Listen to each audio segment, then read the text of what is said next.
দাঁড়াও দাঁড়াও দাঁড়াও।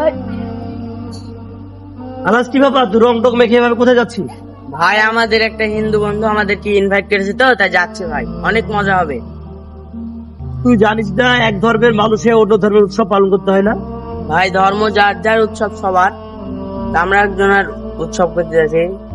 ধর্ম যার যার, উৎসব সবার, এটাই ঠিক তাহলে? ভাই আচ্ছা ঠিক আছে, তুই তাহলে আমার সাথে একটু আয় সামনে সময়। এই হাসিবুল সাহেব, এলো বাবারা, কোথায় যাচ্ছে? আসসালামু আলাইকুম। একটু আসলে আপনার সঙ্গে দেখা করতে। কি উদ্দেশ্য নিয়ে? কোনো উদ্দেশ্য না, ভালো আছেন? হ্যাঁ ভালো আছি। তোমাকে যে কারণে নিয়ে আসছিলাম, এবার তুমি কথাটা তাহলে শোনো আমার। কি হয়েছে? কিছু হয়নি, এমনি একটা কথা হলো। ব্যাপার হলো, তোমাকে আমি 50,000 টাকা দেবো এখন, ঠিক আছে? এ ভাই শুনেন, আপনাকে বলছি। হ্যাঁ বলেন। এখানে দাঁড়ান। 50,000 টাকা দেবো, তোমার বাবার সামনে এই ভাইটাকে তুমি আজ বাবা বলে ডাকবা। না, আপনি কি পাগল হয়েছেন? আমি কেন বাবা বলবো? কেন আমি পাগল হবো? তুমি তো একবার বাবা বললে তুমি 50,000 টাকাও পাচ্ছ, টাকাটা তোমার হয়ে যাচ্ছে, তুমি বাবা বলবা। কি হয়েছে আমাকে বলো, কি হয়েছে? অন্য বিষয় আপনি শুধু চুপ করে শুনুন, পরে বলছি। একবার বাবা বলো তুমি।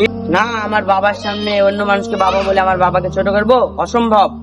তাহলে এবার তোমাকে আমি আরেকটা কথা বলি, তুমি যদি এই মানুষটাকে বাবা বললে যদি তোমার এই বাবা ছোট হয়ে যায়, তাহলে যে সৃষ্টিকর্তা, যে আল্লাহ, যে আল্লাহকে ছোট করে পূজা মণ্ডপে সেজদা করছে, পূজাকে সেজদা করছে, প্রতিমাকে সেজদা করছে, নিজে হাতে যারা বানাইছে, সে আল্লাহ তাহলে ছোট হয়ে যাচ্ছে না আমাদের কাছে? হ্যাঁ ভাই। আমরা তো মুসলিম, তারা তো আমাদের আল্লাহকে ছোট করছে, তাহলে কি ওই মণ্ডপে যে কি আনন্দ উল্লাস করে আমাদের ঠিক হবে? না। তা তুমি একটা তোমার বাবাকে ছোট করতে পারছো না, সে সৃষ্টিকর্তাকে তাহলে আমরা কিভাবে ছোট করি? তুই পূজার মণ্ডপে গেছিলি না? চল বাড়ি চলাই। কিছু বলতে হবে না, উনি অনেক অনেক ভালো মানুষ, এই ছেলে অনেক ভালো ছেলে, আপনার গর্ব করা উচিত ছেলে কিনে, কারণ আপনাকে তো ছোট করতে চাইনি, সে ভুল হতে পারে তার। আর তুমি একটা কথা বলেছিলে না যে ধর্ম যার যার, উৎসব সবার, এটা কখনো না। ধর্ম যার, উৎসব তার, এটাই কিন্তু ঠিক। তুমি যদি মুসলিম ধর্ম হও, উৎসব তোমার হবে, ওটাই তোমার উৎসব। হিন্দু ধর্মের হিন্দু, কিন্তু তুমি বলবা যে যার যার ধর্ম পালন করবে, শেষে কিন্তু উৎসবটা সবাই দেবো, অসম্ভব।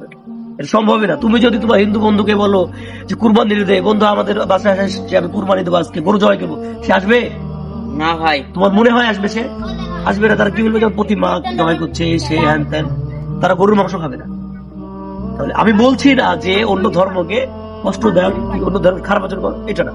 আমাদের আল্লাহ তাআলা এটা বলেনি যে অন্য ধর্মকে ছোট করো, আমরা ছোট করছি না, কিন্তু আমাদের ধর্মে নিষেধ আছে এটা, যে আমরা মুসলিম হয়ে অন্য ধর্মের উৎসব পালন করব না। ঠিক আছে, বোঝা গেছে?